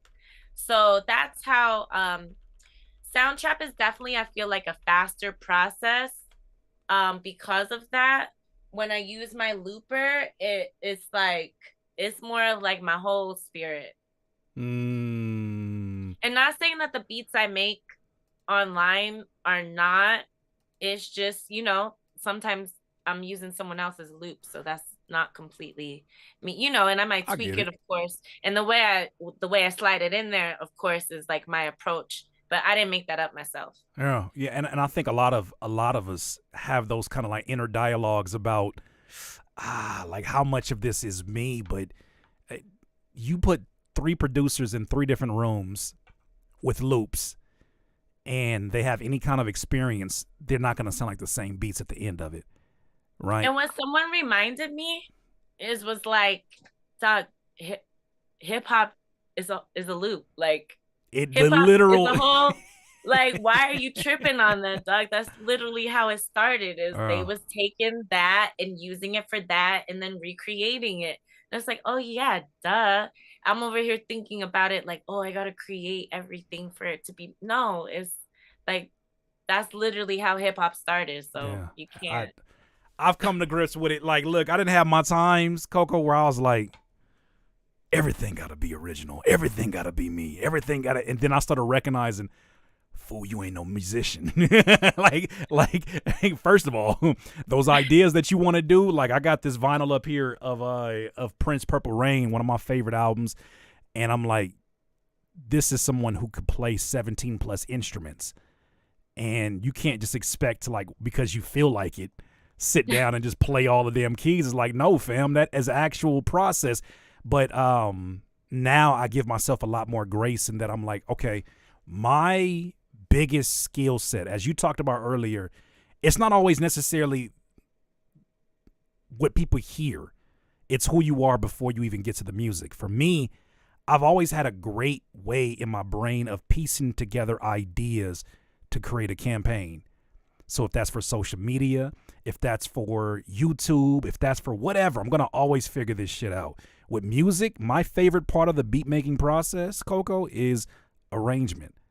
I freaking love when, like, people like will hear a beat that I make and be like, okay, he don't even look like he's that excited. Like, there's moments I get excited, but I get the most excited at the end when I go to like a splice and I start putting what I call like the sprinkle effects. The sprinkles. The little sound effect that or the reverse cymbal, or like the little trumpet that plays and has a little echo and delay on it. I don't know what it is, but that makes me so happy as a producer. What part of the beat making process would you say is kind of like that for you? I would say arranging in the sense of like, like sometimes when you start with a loop and you build this dope loop and then you start piecing it out, then you start like creating the intro, and like sometimes, especially with my loops, it's literally just bringing parts in and out. Yeah. And like that's such a hip hop thing. It seems so simple, but when you take out those hi-hats or that snare, and then you just let the melody play and then it comes back in. Sometimes that drop is just so dope. So I love when I've created the loop and then I start to figure out like, oh, okay, this is how it's gonna start. And I love like the taking things out and then putting everything back in. I love that. And just seeing the beat kind of unfold in that way. Yeah, because that's why I can't be in the studio with everybody, because some people don't understand, like, dog, this is a process. Let me cook. Like, let me. And I got nerve coming to the internet knowing that everybody who ever produced ever has access to jump in here and be like, you're doing it all wrong. Add this to it. And I'm like, fam, if you were in the studio, you wouldn't be in the studio anymore, because that's not how I work. I work with folks that's like, dog, it sounds crazy right now, but let him work with it. He gonna figure it out eventually, because he loves his process as much as anybody else does. You got time for a few questions from the audience that they have for you specifically? Yeah, I can't even see the audience, so that's exciting. Yeah, I mean, and they have all like been giving you all ears, and they're loving the energy that they're hearing from you. They were vibing with the beat earlier, so when you see the replay, you'll see all of that good stuff. But I'm gonna butcher this guy's name, and I know exactly who it is, and I hope that I don't butcher it so much that you don't recognize it, because I know you know this famous looper. Mark Rebele. Thank you for saying it for me, Rebele, because I for sure was about to call this man Riblet for sure. I was like, hey, Mark Riblet? Someone was just basically saying that would be a dope collab between you two. Hey, link that up. Like, if you got a contact, make it happen. Mont Dog said, what is your favorite piece of gear? My favorite piece of gear. I like how you looked at those like that was like all your kids, and you was like, I don't want to say this in front of all of them. You looked at them like, do I want to answer this question? They all in the room right now. Like, I love them all. It's more like it's so funny because I do not consider myself a gear person. I really like to get things and learn and understand them fully before I like move on. So I'm not like 100 toys in the crib, but I'm starting to get more and more and I'm starting to understand them. So that is exciting. But I've been rocking with this since I started the MPK Mini. Okay. MPK Mini. And I love it because I love playing out my melodies. Like, so when I do my live performance, I might trigger the drums that I've already played before. I might not do the drums live, but I will play the bass line live. I'll drop the bass line live. I'll drop the little melody or the little sprinkles on top live. And like, if you were here from the jump, when I said I started with piano, it's just like, this is such a great setup to me because, you have access to so many different sounds. And then I also love that it has the pads. so you don't have to have a separate like beat pad thing. Right. I can play my little beats on here. And I just decided yesterday, like, I'm gonna watch a YouTube video and really learn how to use this thing, because I've been having these knobs, and let me tell you, I have not been using them. I got a MIDI full of buttons I ain't never pushed, and I push them on accident and get mad. I do love this Wooey stick though. I love the joystick too, to be making those like. Oh, so that's the pitch bend on there. That's how the pitch bend? Oh, that might be something I need to look into, because my pitch bend is like the traditional one where it's just up, down, up and down. Yeah, that one would be kind of interesting. Just seeing. You know what I'm figuring out too about gearheads? I don't think you're born a gearhead. I think you become one, and you look up one day and you notice, like, because even as you were explaining earlier, you're like, yeah, I need this because this links to Ableton, and then this links to this, and this links to like you are becoming one because you have to become one to do what you want to do live. So it does feel good, like even like when I'm at a show and like setting up my sound. And just to be like, oh, yeah, I completely understand input, output, 1/4 inch, 1/8 inch, XLR. You start talking that talk. You start talking that talk and recognize how far you come. It's like, wait a minute. Right. Oh, I know my shit. I would be like, I would look at my keyboard player and be like, what is, I don't know, tell him. Yeah. Right. And so to have that knowledge is, it just feels really good. Obviously as a woman, because dudes be like, oh, she don't know, blah, blah, blah. But beyond that, for myself, just like to know that, like you said, I know that it's fun. Yeah. And I love the fact that you're unapologetic about it, and that I've never seen you in a scene, or I've never seen you at a show where you like shy away from the things that you do, because, like I told you at the festival, like, y'all are superheroes in this. There's a lot of, like, with so much male energy and so much male ego in the space, it makes it so hard for us to collectively evolve, because so many people have their ideas of what something should be until somebody does something so massively different, so revolutionary in the space that they're like, okay, that can now be included as the new norm. So we got to make sure that we salute you every time that you take these chances, because they inspire us. They inspire us to take chances. And one question I got about the Mini, from somebody who knows how to play the keys, do you ever feel limited with the amount of keys?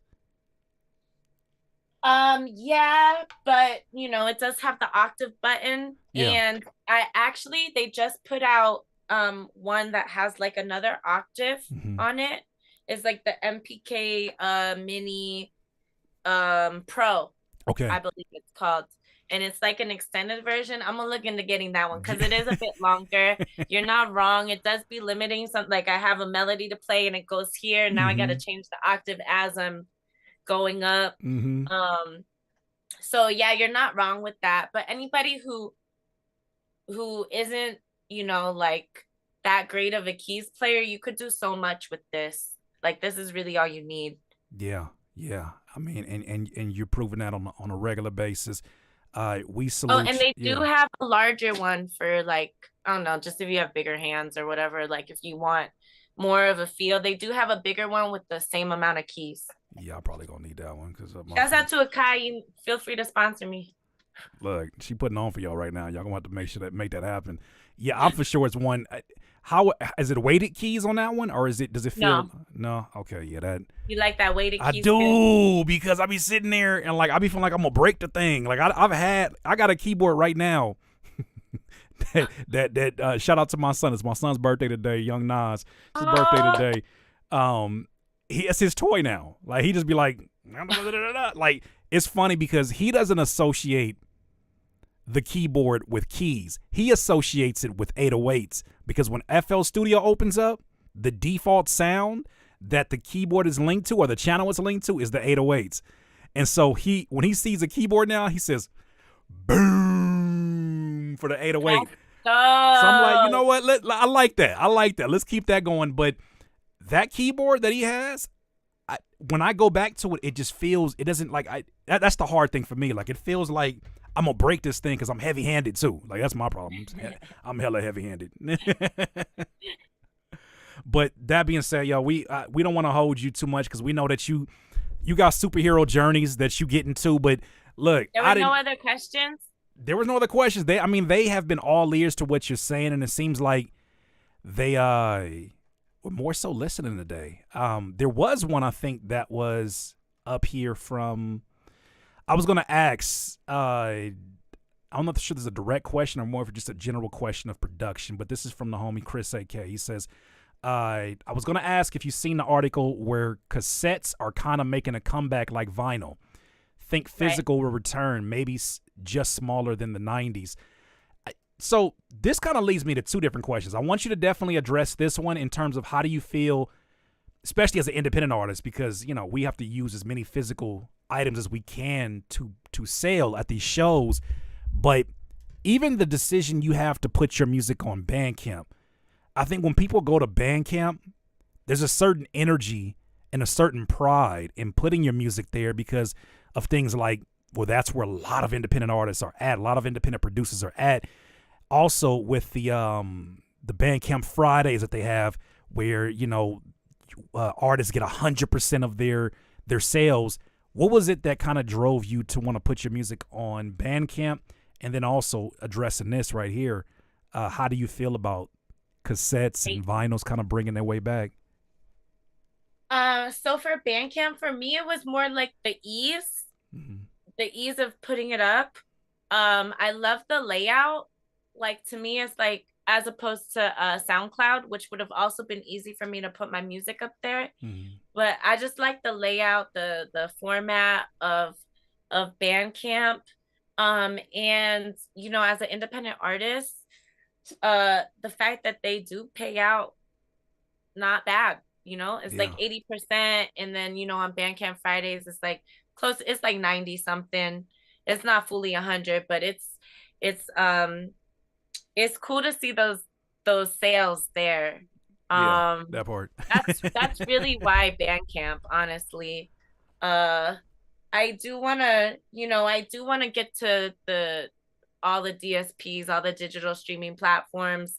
But right now, it's just, this is where I'm living till I make those decisions. And then for the tape cassette, I was going to say, I kind of like that, though, because I feel like you're making people enter the CoCoverse. Like, anybody who's on there, you're like, no, dog, you can't find this on your favorite streaming. I need you to come over here and make that extra step. It's almost like when you say come into a show, like, hey, are you going to be streaming this show? No. Come to the show, pay a ticket, enjoy this human experience. I know what era we're in, but like there's still so much value in being here. And I think that's what the Bandcamp for me is like, that's my first question to you. Oh, was it on the other DSPs? And you were like, no, it's on Bandcamp. And like, I love that perspective of it. Also. I really do love that perspective of it. Yeah, because people are mad intentional when they go there, you know? Like they have to be mad intentional. And also, I think I could I don't know. Go ahead. Yeah, do you think? Okay. Also, do I have any left? Okay. Oh, here's one. I found one. Okay. So also for a while, I think I can say this now and not get in trouble because I didn't do anything wrong, right? Don't be trying to bring me in as an accomplice. Oh, okay, it's for it. But okay, so I have these little cards. If you scan the QR code, it has my beat tape on there, right? And I started selling my beat tape for $22, which is pretty steep, you know, for 7 tracks. I mean, they're fire, but you know, $22 for 7 tracks. Why was it $22? Because you could buy it at my shows, and then it comes with a free gift. Oh, okay.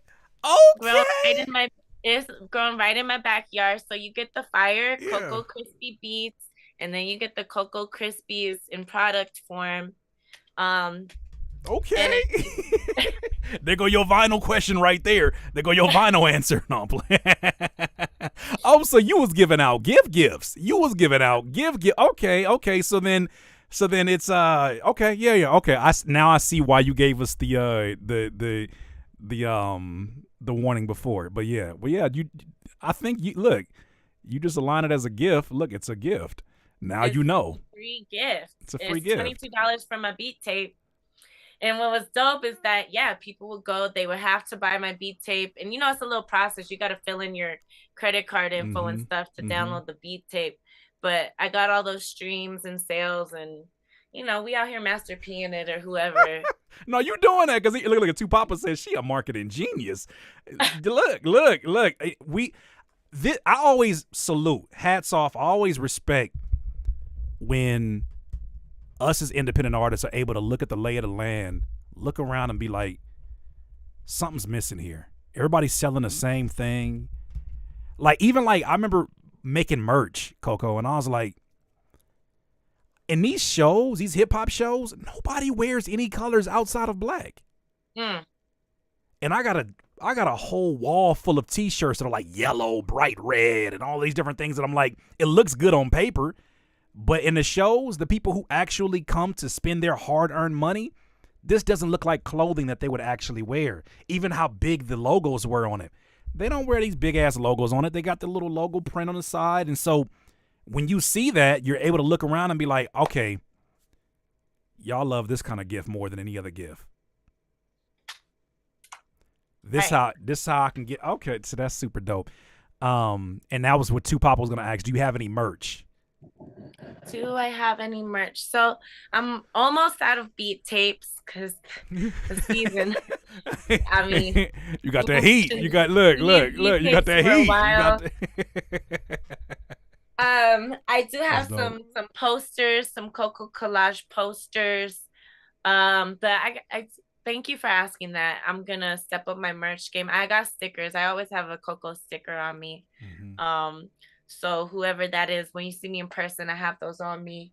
And yeah, I'm gonna get some merch up on the Bandcamp for sure. And just to make sure we don't gloss over that last question, do you tape cassette? Yeah, the tape. How do you feel about that? I mean, I feel like it never really went away, but it's dope to see like a reemergence. I feel like there's something to the tape cassette because it keeps popping up in my life. Like I didn't ask for it, but I was just with the homie DJ Wino, who was Coolio's producer and DJ. And he was telling me that he was just telling me about tape cassettes and how and why they felt and feel so different. Do you know about that? Well, I'm sure there's a million different reasons why, but in the sense of that it's like actually like that it's breathing. That the tape cassette, as it's like going, as it's being played, it's like this. I can't explain it currently, but the way he broke it down, it's how people talk about vinyl. It has a different sound. It has a different warmth. It has a different quality. So the tape cassettes as well have their own quality that feels different than digital because because digital is compressed and you're losing like a lot of that kind of feel. So I don't know. I feel like there is something to that, and tape cassettes keep getting brought up, and I loved a tape cassette. Like I said, TLC, Crazy Sexy Cool, my first album, and I was hitting that rewind button all day, dog. I was just rewinding Left Eye's verse, trying to rap it. She's a spitter too, and it would be hard to catch her verses, dog. Left Eye was so supremely talented. I was watching a IG reel today, and I'm just seeing like all the love that was for her in the comments, and people just like reminding everyone how talented she was in that group, because once again on paper it doesn't, like when you're trying to see her contributions, if you think it is just rapper, you are missing the entire piece of that. So definitely R.I.P. Left Eye. Here's a really interesting one, and then we'll bring it home to things that you have next up. J Flow Pro asks a really good question. He says, question for CoCo. You woke up and you was back in time with 16-year-old CoCo. All right. What 3 important things or advice would you give her that you learn now but wish you knew then so her path would be just a little bit more easier? Man, the first thing I would tell 16-year-old CoCo is get back to practicing. Like, keep practicing. Like, keep like just shedding and getting better at what you're doing, because you're cool, but you're cool for like this group of people that you're in right now in high school. You know, these 60 people in high school. Like, you're the dopest one, but for here. But when you go out into the world, there's a lot of other people doing what you're doing and doing it way better. And like, you're not as dope as you think. That's what I would tell 16-year-old Ain't that CoCo. the truth? Go tell Curtis too that. Go tell his young self that too, because he thought he had some shit. Oh my gosh! Like, no, get back to it. Keep singing. Why did you stop singing? Keep singing. You love to sing. Maybe you're not good, but you love to sing. Like, keep singing. Like, it doesn't matter, you know? And the last thing I would tell 16-year-old CoCo, those are like the two main things. Yeah. I feel pretty great about CoCo my whole life. Yeah, that's a blessing. Shout out That's to a my blessing. parents. Shout out to my parents for instilling that in me and God. That's important. That's important, because I know young Curtis. That's not even Curtis. That's Dewan. That's not even young Curtis. That's Dewan. Dewan got some issues. At 16 years old, oh my gosh.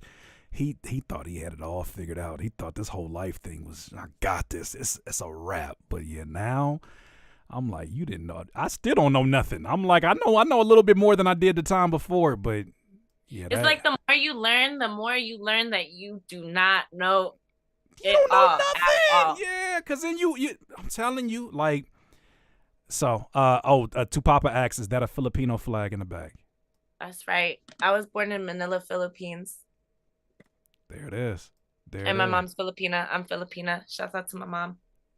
Let's go. All right. Well, so last question I have for you, and I really genuinely appreciate your time, because like I said, I know that you always on the move. You always got something that you are working on. We greatly appreciate you being here. So I like to always end this off on a positive note and advice, especially because you're in a room full of independent artists, people who are wanting to do or are currently doing the things that we are doing, and doing it yourself ain't always easy. So what advice would you give to folks who are trying to find that balance, they're trying to figure out what that looks like for them? And then I don't even think you got to share your links. I want to have you share one thing that you want to share, but I got all CoCo. If you don't know, CoCo links is all in the description. So what camera am I on? This camera? All her links is in the description. Like, there it is. So I'm about to make you spell out no URLs, but go ahead. But what advice do you have for fellow DIYers? Because you do so damn much at a high level. Thanks, Curtis. And it's not like I don't agree with that, but I just, it's like I keep it moving. Like, and it's not that I don't celebrate, because I have a whole festival named after me. So it's not like I don't celebrate the wins, the small moments, even the losses, because it's like that's part of it. Yeah. But you got to keep it moving, keep it consistent, keep it moving.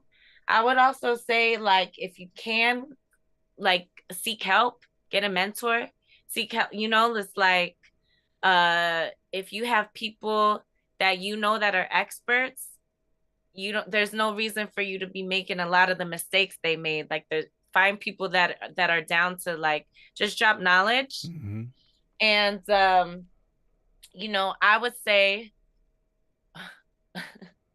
wait, find a mentor. That's my other thing. Oh, and keep being different. Like, keep just doing you. Keep doing what it is that resonates with you, that makes you happy.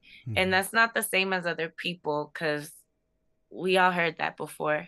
Like, I really want to hear what people have to share of themselves that's not the same thing that I have. That part. That gets me the most excited is when I hear it, and that's why I love this independent culture so much, is that there's so many more moments when you hear someone for the first time and you're like, damn, what made you go with that decision? Hey, that's kind of crazy. wait, do I like this? No, Right. let me go. That's how. And honestly, when I'm listening to your instrumental album and I heard Introspection C, I was like, something tells me I'm supposed to like this because of the name. Because I kind of felt like it was a play on the J Electronica, and I was like, all right, let me see. Okay, and the way that the drums came in, the way that the timing of it happened, I was like, see, this is one of those where I get to take off my producer hat and listen to this just as a music listener, someone who loves and enjoys music. I genuinely can't do any, even setting up this set that I have here, I have music in the background. Even when I'm late for something, I have music that is a soundtrack to what I'm doing. But to me, you can only capture those creative moments when you're unafraid and unapologetic about just letting those ideas run free. And I got You this. know, the beginning of that song, What's I that? don't like, there's like the melody line that's kind of like faint. Yeah. It's the That pad was in the an background. accident. That was an accident. What you mean it was an accident? I didn't play. I don't know. I don't know how that happened. I think like I played the melody on somewhere else and it picked it up on the other track. And like I said, Soundtrap be kind of wonky sometimes because it's online, and that accidentally happened. And I was like, oh, so AI get credit for that one. That what you trying to say? AI is a co-producer on that one. Got it. You didn't expose. Oh, okay, all right. So my favorite beat, you and AI. Okay, no. yo, I played that melody. It just popped up like faint. I don't know. Yeah. And I was just like, I'm gonna leave it there because I like that it's like hinting, and you're not sure if it's supposed to be there. And it's kind of in the background. It's kind of haunting. And then you actually hear it and you're like, oh, this is what, yeah. Yeah, I didn't, but how do we know it? How do we know it's not supposed to be there? All we getting is what we getting. And Right. we're grateful that you're sharing it. I can't wait to hear this new music and the stuff that you've been working on. And yeah, like where should people start with you online? Like where would you want them to start with you? Start on my Instagram, CoCo Jenkins Bass. Follow me there. I post a lot of my progress. I just joined TikTok. I'll follow you back on TikTok. And that's where you can find the open verse challenges too. The $100 open verses challenge dropping this weekend. I think the next one I'm gonna run is Same Old C. Okay. Same old C. Okay, there it That's is. a tribute to Timbo and Genuine. Oh, there it go. Because Same Old G has that guitar. It has that like how it starts off with the guitar, and then mine has the guitar, and I was like, oh, okay. Same old C. I'm running it up, and it's dope to see all those influences making their way in, because isn't that what we are as creatives? Like we're the result of all the things that we've listened to, and we're like, this is how I interpret the things that I listen to through my lens. And then somebody hears that and they're like, all right, bet, I'm gonna take that and I'm gonna do this with it. So and in I just really want to, like, in hip hop, I feel like I really want to make sure the tradition of paying homage and like shouting out is continued. I feel like with newer, younger, whatever, just some of the new music that gets made, there's no like connection, there's no lineage, and it's like, yo, that's so important to shout out like how you got here. Need more of that, like, and I think it's a level of pride. It's a level of, folks want to kind of like establish their own without the cosign, but all of that's out of here. If something or somebody inspired you, that's one thing that I'm never going to be afraid of, is giving folks their roses. I don't care how arrogant or cocky, because you meet a lot of these folks and it's like, yeah, of course I inspired you, and it's like, all right, cool, that's cool, but you can't deny what the facts are. If this inspired me, it inspired me, and I'm going to keep creating on from that. Well, CoCo, we salute you. We're grateful to have you here. Keep on cooking, keep on being you, and showing us a great example of what a healthy self-love looks like and what it can sound like, because I think that's supremely important. Appreciate you, Curtis King. It was like, I can't believe you asked me to be on here. That's how I felt. Come on now. As long as I know you, come on now. But the thing is, with the guests that I asked to come on here, I'm always thinking of my audience first. And I forget, like you said earlier, I forget how many dope people we know. And the reason why it would be dope for somebody who's never been in our cities, who's never been in our scenes, is different than why it's dope for me. For me, Right. it's like, okay, I'm currently a live streamer and a content creator. It would be dope to connect with this person. Like, this makes sense. But for something like this, I'm like, oh, y'all have never heard of the rock stars I've heard about. That's why sometimes the confidence I speak about independence doesn't make sense, because they haven't seen rock stars like you. They haven't seen folks who do this, and it's just they're normal. Like, so I want to introduce my circle more and more. And you were somebody that was always in my mind, because I'm like, you do so many different things, and you just, like, you're a natural born hustler, but I don't look at it like you're on a hustle. I look at it like you're moving in the directions that make the most sense for you, and I think that the results show. I feel that. Yeah. Thanks, So Curtis. salute. Thank you. Look, we out of here, ladies and gentlemen. I thank you so much for being here. Make sure that if you enjoyed today's podcast and you are listening on the traditional podcast formats, make sure that you hit it with a 5-star, maybe even like some commentary of what you enjoyed from this. Those of you on YouTube, I appreciate you engaging. I appreciate you being here and allowing me to share these superheroes that are within my network. Thank you again, CoCo. I don't know if you want to say bye to the people out here. Vegas, holler at me if you come to Vegas, y'all. There it is.